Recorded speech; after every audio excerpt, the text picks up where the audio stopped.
Good morning, ladies and gentlemen. My name is Louis Blow, and today I will be discussing the effective methods of management through the context of a 3D printing company. I created this company. It is called Elblow 3D Printing. Now, they specialize, of course, in 3D printing. 3D printing can be anything nowadays. It can be food, cars, fashion. But for the purpose of this project, we decided to look at specifically something that's relating to the world today. Now, what's going on today? Well, we're all in quarantine. It is, of course, the COVID-19 pandemic. Now, what we decided to do was create a product that could help out in this situation. Now, this is a face mask, specifically a 3D printed face mask. So you can produce a lot of them at a low cost. Now, the main goal of this project is to, of course, talk about what it is to be an effective manager and to have effective management standards. But I think I went a step above and beyond by creating a website that really represents what a real company could look like. And then through that, I talked about how to be an effective manager and how to use management principles within your business. Now, without further ado, let's start looking at the website. Here we have our front page, our first page. This is the first thing you'll see, looks sleek. Here we have the title, the name of my company, and our slogan here. I used Just Imagine. I really like that. I put it in bold. You're going to see it in a lot of the texts I've been writing on the website. And I like this because 3D printing is just this futuristic, unbelievable tool that can create literally anything we want. So why not use it for good and help people out? I like Just Imagine because it sort of encapsulates that creativity that we can see and think about with 3D printing, and it sort of talks about the future as well. So I like the way it encompasses all that together. Just imagine what we could achieve with 3D printing. This is a brief little intro about what the company looks like. Now here we have all sorts of projects that we're looking into and maybe things that could be produced with 3D printing. I'll just show a few of them. So here, for example, 3D art. For the artists and connoisseurs out there, 3D printing will be a way to create art in the near future. Then we have the sort of apropos today, combining fashion with life-saving tech such as high-quality face masks is the way of the future. Visit our blog for more detail. And then this one I really like. Food, really? It may sound crazy, but yes, even food is printable and delectable. Now, you can see here, it's kind of an eclectic mix of things. We have art, we have food, we have fashion, face masks, healthcare industry. I start talking about adaptive therapy for people. But yes, that's the kind of stuff that 3D printing could offer. Anything you can think of. If it's not available now, it will be printable in the near future. Here we have my information if ever you want to contact the company. Here we have the location. And then finally here we have the blog posts. Now there's just 3 that pop up. Those are the 3 most recent ones, but I've actually written 5 blog posts. So we can go all the way back up. And here we have the home and blog button. So let's go check out the blog.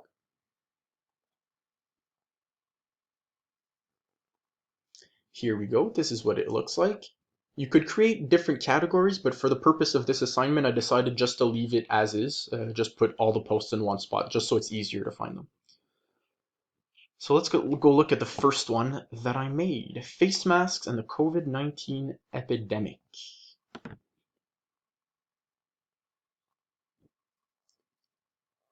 Now, I'm not going to read it entirely out loud to you, but I'll give you a gist of what I talked about in here.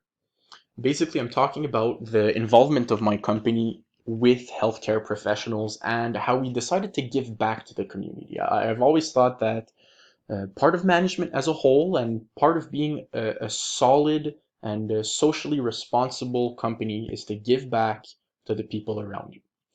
Now, we decided to do this being a 3D printing company to print a lot of high quality masks for healthcare professionals in our area. Now we can see in the United States, for example, they're lacking masks, they're lacking medical equipment. There's nurses that have to wear garbage bags. Now, if we can prevent that from happening, we're going to prevent that from happening. We want people to be well equipped and potentially save lives. So yes, this is a great way to give back. We decided to print masks. And then at the bottom, I say, do not hesitate to reach out to us. Stay healthy, stay safe, stay home. And I have links if people want to look into giving and helping out. Now we're going to go look at, excuse me, the next post. I have to go back to the blog menu and the next post. This one is a little bit more out there. It's about the physical therapy and how 3D printing can help. Once again, just a little overview. I talk about how people that are injured, they often need tools to help them rebuild their muscle, rebuild their bone, rebuild their confidence. And these tools are really, really expensive, especially when we start looking at people that have all sorts of different injuries. They all need different tools. So 3D printing is a way to do this in a cost-effective way and in a way where everybody can have their own custom tool. So that's what I look at in this one. Now this one, fashion, health, and 3D printing. This one I had to do quite a bit of research, so I looked into sort of health trends around the world, especially when it came up to health fashion. This is sort of a strange term, but yes, it does exist, as you can find out by reading this blog post. Now, people in Asia, especially in East Asia, they've been wearing face masks for a really long time. It started off to ward off pollution and disease, but eventually it became more of a cultural fashion statement. And now you can find these bedazzled or designer logos on face masks. So L-Blow 3D printing, we want to sort of harness that vibe, that energy, and make it into a product that would be that would transcend markets and would be good in North America as well. Now we're going to go look at the more theoretical aspect. This is primarily for the class that I'm working for, but it can also be used by anybody really, because I sort of wrote it in a way where it's the company that I built that's talking to their blog readers and they're showing them just their best practice. How do we manage? This is what planning is. These are the aspects of planning, and this is how we incorporate it in our business. So I give a lot of examples, and I hope that it's more sort of tangible in that way and understandable. The first part is how to plan. So now I split it up into into 4 categories for this one, sorry. So we have knowledge, the future, objectives, and flexible structures.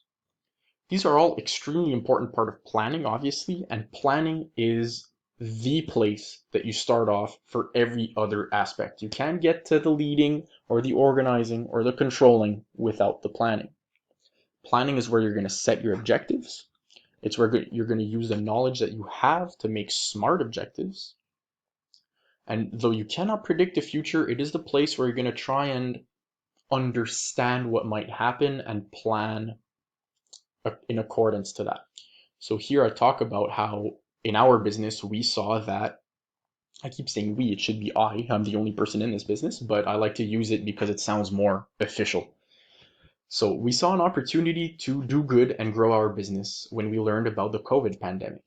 So yes, we did good. We handed out all these masks to all sorts of to all the healthcare professionals. But you know what? We can still do business at the same time and sell a lot of our product as well. Then this is one, like I just mentioned, you set your objectives in this stage, and it's important to remember that when you're planning, you have to have a flexible structure to your plan, or else when it starts falling apart, you're not going to know what to do. So it's important to remember that things do happen. You don't have control over every single aspect. Next up is the organization aspect of management. So here I've divided it into first, activity identification and classification. This is where you will identify what must be done, and you're going to classify them in a way that's easy for everybody to understand. Duties and resources. This is where you start organizing your resources. How am I going to hand them out? Who am I going to give them to? And what's the best match skills and resources. Delegation. Now here, this is where you can have somebody often when they start a business, they want to do everything by themselves. But it can be really important to delegate just to relieve the stress that somebody has and to be a more effective manager. Once again, I'm just going fast through here because I don't have much time, but if you want more detail, come read the posts. You'll have everything you need. Coordination of authority and responsibility. This goes beyond delegation. This is where you're making sure that everybody that has that authority is matching your organizational goals. And that's it for this part of the blog post, but we're going to go right ahead and look at the second part. So this is the part 2 of the management approaches, the best practices and whatnot. So the first up is how to staff. We have manpower planning. This is where we decide how many people do we need, what do we need them for, and why. Then we have the recruitment, selection, and placement. This one's a little bit more straightforward just because we hear about it so often. So it's going to be how to recruit, who do we want, and where do we place them. Training, that's creating a structure that's going to allow your employees to learn skills and to grow. Now, this is not the sort of part where we talk about this usually, but the training can really increase loyalty. If somebody feels like they're growing within your business, that's going to be a loyal employee. Next, remuneration, that's important. How much do we pay? We don't want to go out of business by paying our employees too much, but we want to also employ the right candidate. Finding the balance is the key. Next, performance, appraisal, and promotions. When do we promote? Why do we promote? And when do we give our performance appraisals? So it's important not just to give positive feedback and all that. You do need now and then to give quantifiable rewards, such as a bonus. But that's vice versa. You also need a good pat on the back every now and then. How to direct. First up, you have supervision. So that's overseeing the work your employees are performing. But in this business, what I said was that we like to supervise, yes, but we take a sort of loose approach, kind of like Google, right? As long as they're handing in quality work on time, they can decide their schedule, they're adults. Communication, this is about the effective transmission of information from one person to the next. Motivation, this we talked about a little bit before with the positive feedback and making sure people feel welcome and that they're really part of the success of the business. Leadership, this is really the quintessential management, walk the walk, don't just talk the talk aspect of management. We would like to see managers that lead by example and not just somebody that's going to tell people what to do. And I talk a little bit about Jim White from Northlake College in this part. And then finally, how to control. We have the standards of performance. This is establishing what the standards are. What should our employees strive for? We like creating stretch goals that are going to, they're tough, but our employees, they're going to rise to the challenge and do their best. Then measuring performance. Now, once the standards have been set, let's measure what's going on. Let's see how people are reacting and do we need to change it? This is the do we need to change it is to compare the actual performance part. So now we set these objectives. People have been completing them. What's going well? What's not? And then after that, corrective action. Let's actually take the steps and the measures that we need to correct things that are going badly and to replicate things that are going well. So that's it for my website. I talk a lot about management practices. But I think I also had a little artistic touch, if you don't mind me saying so myself, at the beginning there. And that's it. That's it for my project. Thank you very much for listening.